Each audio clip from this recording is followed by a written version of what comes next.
ഒരു air compressor assembling ചെയ്യുന്നതിനെക്കുറിച്ചാണ് ഇന്നത്തെ video. Open ചെയ്തപ്പോൾ ഉള്ള വീഡിയോ എടുക്കാനായിട്ട് വിട്ടുപോയി. അപ്പോൾ ഇത് കംപ്ലീറ്റ് ഓപ്പൺ ചെയ്ത് വെച്ചിട്ടുണ്ട്. അപ്പോൾ ഇനി തിരിച്ചിത് സെറ്റ് ചെയ്യുന്നതിനെക്കുറിച്ചാണ് ഈ വീഡിയോയിൽ കാണിക്കാൻ പോകുന്നത്. ഇതിലെ ബെയറിങ്ങും കംപ്ലൈൻറ്റ് ഉണ്ടായിരുന്നു, അതുപോലെ കണക്റ്റിംഗ് റാഡും ബെൻഡ് ആയിട്ടുണ്ട്. ഇപ്പോൾ അതിൻ്റെ ഷാഫ്റ്റിൽ ഒരു ബെയറിങ്ങിൻ്റെ ഒരു ഇന്നർ പീസ് ഇരിപ്പുണ്ട്. അപ്പോൾ അതിനെ ഇളക്കിയെടുക്കണം. അപ്പോൾ ഇതിൽ 2 ബെയറിങ്ങാണ് വരുന്നത്. ഇത് ബെൽറ്റ് കംപ്രസറാണ്. എയർ കംപ്രസറിൻ്റെ ബ്ലൈഡും പാക്കിങ്ങും മാറ്റുന്നതിനെക്കുറിച്ചൊരു വീഡിയോ മുമ്പ് ഞാൻ ചെയ്തിട്ടുണ്ടായിരുന്നു. അപ്പോൾ ആ വീഡിയോ കാണാത്തവർ അത് കാണുക. അപ്പോൾ ഇതിൽ ബ്ലൈഡും പാക്കിങ്ങും വരുന്ന ഭാഗമൊന്നും ഓപ്പൺ ചെയ്യുന്നില്ല. കാര്യം ആ ഭാഗത്ത് വേറെ കംപ്ലൈൻ്റ് ഒന്നുമില്ല. ഇതിൽ ബെയറിംഗ് പോയതായിരുന്നു പ്രശ്നം. അപ്പോൾ ഓയിലില്ലാതെ ഓടിക്കഴിഞ്ഞാൽ ഇതുപോലെ ബെയറിംഗ് പോകും. ഇതിലിപ്പോൾ ഓയിലില്ലാതെ ഓടിയതാണ്. ഇടയ്ക്ക് മഴ പെയ്ത സമയത്ത് എങ്ങാണ്ടോ നനഞ്ഞിട്ട് വെള്ളവും ഉള്ളിൽ കയറിയിട്ടുണ്ട്. അപ്പോൾ അങ്ങനെയാണ് ഇതിൻ്റെ ബെയറിംഗ് പോയത്. അപ്പോൾ ഇനി ഇതിൽ ബെയറിംഗ് മാറ്റി പുതിയ ബെയറിംഗ് ഇട്ട് സെറ്റ് ചെയ്യണം. കണക്റ്റിംഗ് റാഡിലെ ബോൾട്ട് പൊട്ടിയിട്ട് ഇതിലെ നീഡിൽ ബെയറിംഗ് കംപ്ലീറ്റ് പീസായി പോയിട്ടുണ്ട്. അപ്പോൾ അതിൽ പുതിയ നീഡിൽ ബെയറിംഗും സെറ്റ് ചെയ്യാനുണ്ട്. അപ്പോൾ ഇതെല്ലാം കംപ്ലീറ്റ് അതിനകത്ത് വരുന്ന വാഷർ ഉൾപ്പെടെ പീസായിട്ട് പൊട്ടിക്കിടക്കുകയാണ്. അപ്പോൾ ഓയിലില്ലാതെ ഒരു കാരണവശാലും കംപ്രസർ ഓടാൻ പാടില്ല. സൗണ്ടിന് എന്തെങ്കിലും ഒരു ചെറിയ വ്യത്യാസം ഫീൽ ചെയ്ത് കഴിഞ്ഞാൽ അപ്പോൾ തന്നെ പണി ചെയ്ത് വയ്ക്കുകയാണെങ്കിൽ അധികം പൈസ ചിലവില്ലാത്ത രീതിയിൽ നമുക്ക് പണിയാനായിട്ട് സാധിക്കും. അപ്പോൾ ഇനി ഇത് നല്ല രീതിയിൽ ക്ലീൻ ചെയ്യണം. കംപ്ലീറ്റ് ഇതിനകത്ത് പഴയ ഓയിലിൻ്റെ കരിയൊക്കെ ഉണ്ട്. അപ്പോൾ അതെല്ലാം നല്ല രീതിയിൽ ക്ലീൻ ചെയ്യണം. നല്ല രീതിയിൽ ക്ലീൻ ചെയ്തതിന് ശേഷമാണ് സെറ്റ് ചെയ്യേണ്ടത്. അപ്പോൾ ഇതിനാദ്യം നല്ല രീതിയിലൊന്ന് ക്ലീൻ ചെയ്തെടുക്കാം. സാധാരണ കംപ്രസറിൽ 4 സൈസ് പാക്കിംഗ് ആണ് വരുന്നത്. ഹെഡിൽ 2 സൈസും, അതുപോലെ അതിൻ്റെ സിലിണ്ടറിന് താഴെ ഒരു size, front side flange set ചെയ്യാനായിട്ട് ഒരു സൈസ്, അങ്ങനെ മൊത്തത്തിൽ 4 സൈസ് പാക്കിംഗ് ആണ് വരുന്നത്. അപ്പോൾ മാക്സിമം എല്ലാ സൈസ് പാക്കിങ്ങും വാങ്ങാനായിട്ട് കിട്ടും. അപ്പോൾ ഇതിൽ ഇപ്പോൾ പാക്കിംഗ് കൂടെ മാറ്റുകയാണ്. ഇപ്പോൾ പഴയ പാക്കിങ്ങിനെല്ലാം നല്ലോണം ക്ലീൻ ചെയ്യണം. ഇതിൻ്റെ ഫ്ലാഞ്ച് വരുന്ന ഭാഗത്തെ പാക്കിംഗ് എല്ലാം നല്ലോണം ക്ലീൻ ചെയ്തിട്ടുണ്ട്. സിലിണ്ടറിന് താഴെ വരുന്ന പാക്കിംഗ് മാറ്റുന്നില്ല. അതിന് ഡാമേജ് ഇല്ലാത്തതുകൊണ്ട് അത് മാറ്റുന്നില്ല. അപ്പോൾ ഇത് ഇനി പാക്കിംഗ് ഇട്ട് സെറ്റ് ചെയ്യണം. ഇതിൻ്റെ ഷാഫ്റ്റിൽ ഒരു ബെയറിങ്ങിൻ്റെ പീസ് ഇരിപ്പുണ്ട്. ബെയറിംഗ് കംപ്ലീറ്റ് പൊളിഞ്ഞു പോയതാണ്. അപ്പോൾ അതിൻ്റെ ഇന്നർ പീസ് ഈ ഷാഫ്റ്റിലിരിക്കുകയാണ്. അപ്പോൾ അതിനെ ഇനി ഇളക്കിയിട്ട് പുതിയ ബെയറിംഗ് ഇട്ട് സെറ്റ് ചെയ്യണം.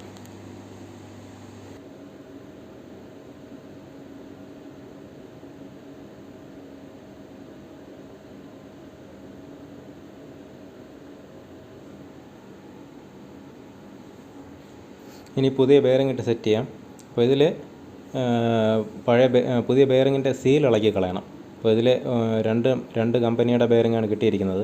അപ്പോൾ അതിൽ ഒന്നിൽ റബ്ബർ സീലും ഒന്നിൽ മെറ്റൽ സീലുമാണ്. അപ്പോൾ 2 ബെയറിങ്ങിൻ്റെ 2 സൈഡിലെയും സീൽ ഇളക്കി കളയണം. കാരണം ഇനി ഓയിലിനകത്താണ് ഈ ബെയറിംഗ് നിൽക്കുന്നത്. ഇതിന് ഗ്രീസിൻ്റെ ആവശ്യമില്ല. അപ്പോൾ ഇതിൽ കൂടുതലായിട്ട് ഗ്രീസ് ഉണ്ടെങ്കിൽ ഒന്ന് ക്ലീൻ ചെയ്തിടുന്നത് നല്ലതാണ്.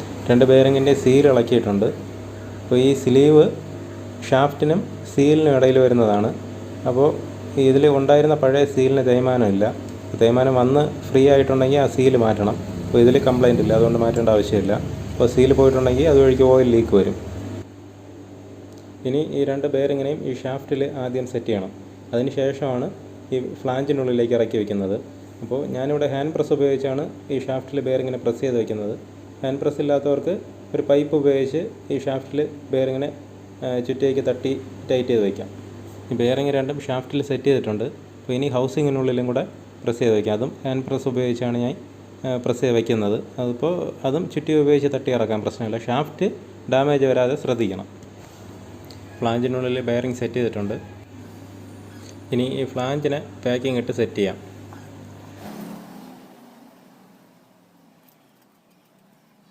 ഇതിൽ ഫ്ലാഞ്ച് സെറ്റ് ചെയ്തിട്ടുണ്ട്. ഇനി ഇതിൻ്റെ ക്രിസ്റ്റലിൽ വരുന്ന കണക്റ്റിംഗ് റാഡ് ബെൻഡ് ആയിട്ടുണ്ട്. ആ കണക്റ്റിംഗ് റാഡിനെ മാറ്റാം.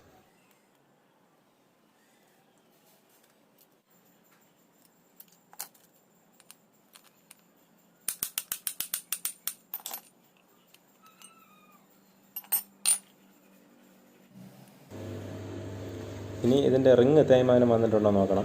അത് നോക്കാനായിട്ട് നമ്മൾ ഈ റിങ്ങിനെ സിലിണ്ടറിനകത്തോട്ട് ഇറക്കി വയ്ക്കുമ്പോൾ 2 എൻഡും തമ്മിൽ ഗ്യാപ്പ് വരാൻ പാടില്ല. അത് 2 എൻഡും തമ്മിൽ മുട്ടി നിൽക്കണം. അപ്പോൾ അങ്ങനെയാണെന്നുണ്ടെങ്കിൽ നല്ല റിങ്ങാണ്. ഇതിനിടയിൽ ഗ്യാപ്പ് വരുന്നതനുസരിച്ചാണ് റിങ്ങിൻ്റെ തേയ്മാനം മനസ്സിലാക്കുന്നത്. അപ്പോൾ ഗ്യാപ്പ് നല്ലവണ്ണം ഉണ്ടെങ്കിൽ, അധികം ഗ്യാപ്പ് ഉണ്ടെന്നുണ്ടെങ്കിൽ റിങ് തേയ്മാനം വന്നിട്ടുണ്ട്.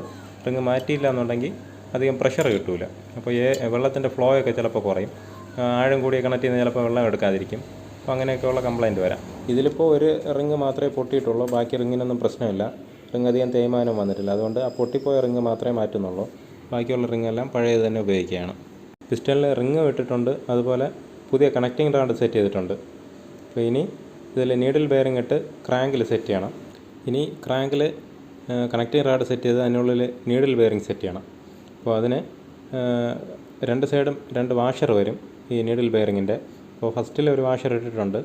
അപ്പോൾ അത് വീതി കൂടിയ ഹോളുള്ള വാഷറാണ് ആദ്യം ഇടുന്നത്. അപ്പോൾ അതിൻ്റെ പുറത്ത് വരുന്നത് ഒരു ചെറിയ ഹോൾ വരുന്ന വാഷറാണ് നീഡിൽ ബെയറിംഗ് സെറ്റ് ചെയ്തതിന് ശേഷം ഇട്ട് ടൈറ്റ് ചെയ്യേണ്ടത്.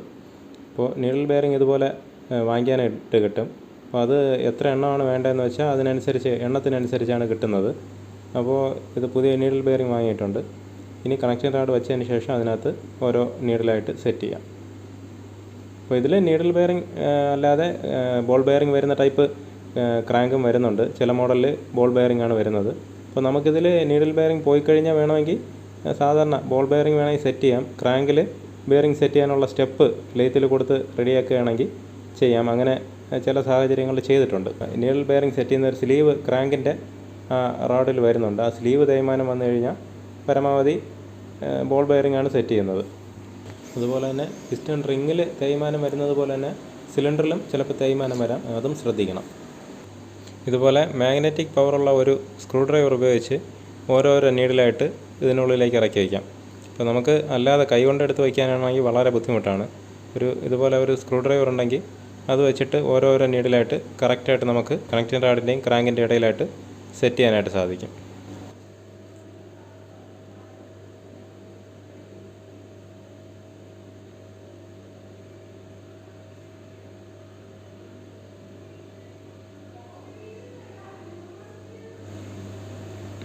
നീഡിൽ ബെയറിംഗ് കംപ്ലീറ്റ് സെറ്റ് ചെയ്തിട്ടുണ്ട്. ഇനി ഇതിൻ്റെ പുറത്ത് വയ്ക്കേണ്ട വാഷർ വെച്ചിട്ട് ബോൾട്ട് ഇട്ട് ടൈറ്റ് ചെയ്യാം.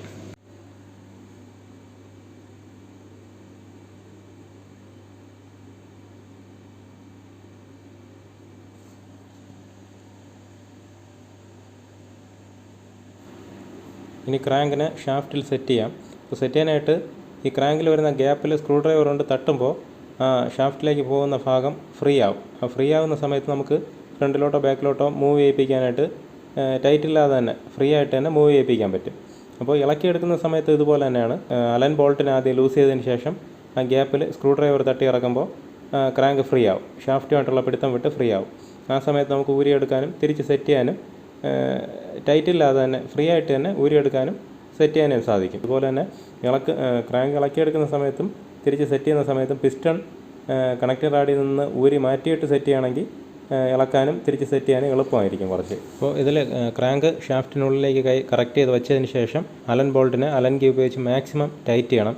കാര്യം ഇതിലാണ് ഫുൾ ലോഡ് വരുന്നത്. വേറെ കീ ഒന്നും ഇല്ലാത്തതുകൊണ്ട് ഈ ടൈറ്റിലാണ് നിൽക്കുന്നത്. അപ്പോൾ അതുകൊണ്ട് മാക്സിമം ടൈറ്റ് ചെയ്യണം. കണക്റ്റിംഗ് റാഡിൽ പിസ്റ്റൺ സെറ്റ് ചെയ്യുന്ന സമയത്ത് അതിൻ്റെ സൈഡ് മാറിപ്പോകരുത്. ആ പിസ്റ്റണിൽ ഒരു സ്ലോട്ടുണ്ട്. ആ സ്ലോട്ട് ഈ ഹെഡിൽ വരുന്ന ബ്ലൈഡിൻ്റെ സൈഡ് നോക്കിയിട്ട് വേണം സെറ്റ് ചെയ്യാനായിട്ട്. അതിൽ താഴ്ഭാഗത്ത് വരുന്ന ബ്ലൈഡിന് നേരെ ഈ സ്ലോട്ട് വരുന്ന രീതിയിലാണ് സെറ്റ് ചെയ്യേണ്ടത്. ഇനി സിലിണ്ടറിനകത്തേക്ക് പിസ്റ്റണിനെ ഇറക്കി വയ്ക്കാം. അപ്പോൾ പിസ്റ്റണിനെ സിലിണ്ടറിനകത്തേക്ക് ഇറക്കുന്നതിന് മുമ്പ് റിങ്ങിൻ്റെ ഗ്യാപ്പ് ഒരേ ലെവലിൽ വരാതെ മാറി മാറി വരുന്ന വിധത്തിൽ അറേഞ്ച് ചെയ്യണം. അറേഞ്ച് ചെയ്തതിന് ശേഷമാണ് ഓരോ റിങ്ങായിട്ട് ഒതുക്കി സിലിണ്ടറിനകത്തേക്ക് പ്രസ് ചെയ്ത് വയ്ക്കണം.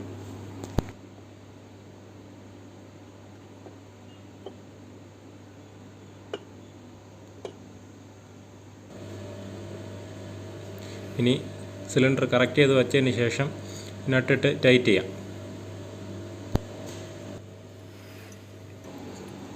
ഇത് ഫുള്ളും ടൈറ്റ് ചെയ്തിട്ടുണ്ട്. ഇനി ഷാഫ്റ്റിൽ വരുന്ന സ്ലീവ് ഇട്ടതിന് ശേഷം പുള്ളി ഷാഫ്റ്റിൽ പ്രസ് ചെയ്ത് വെച്ച് ടൈറ്റ് ചെയ്ത് വിടണം.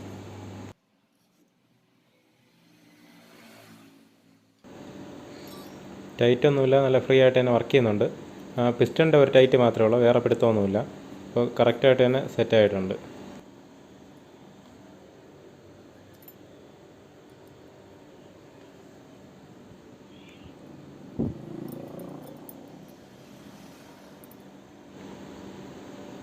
ഇനി ഇതിലെ പഴയ ഓയിൽ തുറന്നു വിടുന്നതിനുള്ള ബോൾട്ട് ടൈറ്റ് ചെയ്തതിന് ശേഷം ഓയിൽ ഫില്ല് ചെയ്യണം.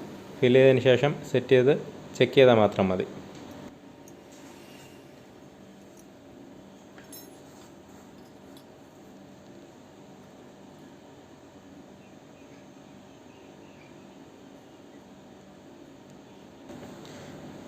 ഇതിൽ ഓയിലിൻ്റെ ലെവൽ നോക്കിയിട്ട് ആവശ്യത്തിനുള്ള ഓയിൽ ഫില്ല് ചെയ്യാം.